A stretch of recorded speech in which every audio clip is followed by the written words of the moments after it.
Sveiki, draugai bičiuliai. Na, žinokit, su džiaugsmu pranešu šitą jums sekmadienio naujieną.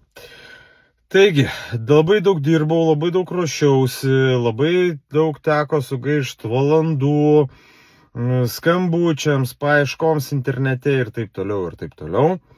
Ir pristatau tą, ką jau senai norėjau padaryti ir apie tai galvojau, ir čia užtruko, kokio gerus 3 mėnesius. Taigi, paleidžiam veiklą su nekilnojamu turtu Baltarusijoje.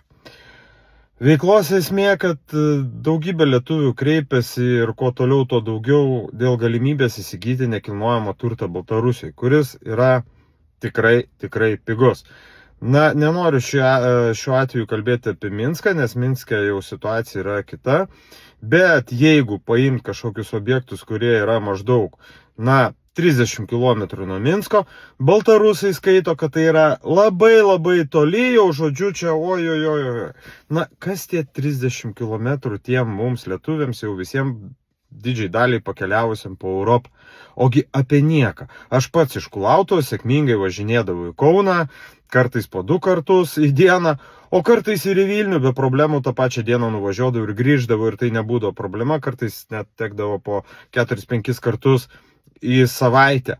Baltarusiai kažkodėl galvoja, kad 30 km nuo Minsko tai yra be galo toli ir automatiškai nekilnojamas turtas yra labai pigus.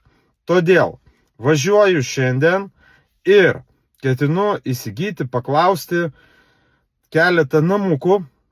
Ten kita istorija dar ilgai pasakoti, kodėl taip yra, kodėl taip atsitinka, bet čia galima įsigyti namuką už 45 rublius. Jums visiškai nepasigirdo. Jūs galite maždaug daugiau nei 30, nei 50 km nuo Minsko įsigyti namą už bazovąją platą, vadinasi šitas dalykas. Tai 45 rubliai, kas sudaro 15 eurų. Įsivaizduojat? Įsigyti namą, kuriame galima gyventi, už 15 eurų. Tikrai nereikia tikėtis, kad ten bus išklotas marmuras ar tapetais bus pačiais brangiausiais, kur rulonėlis 200 kainuoja pauksotais išklijuota, tikrai ne. Bet turėti sodybą už 15 eurų, na, kodėlgi ne.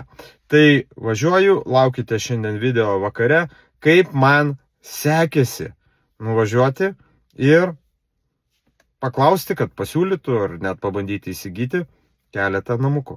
Tai va tiek, laukite vakare video, tikrai bus labai įdomus.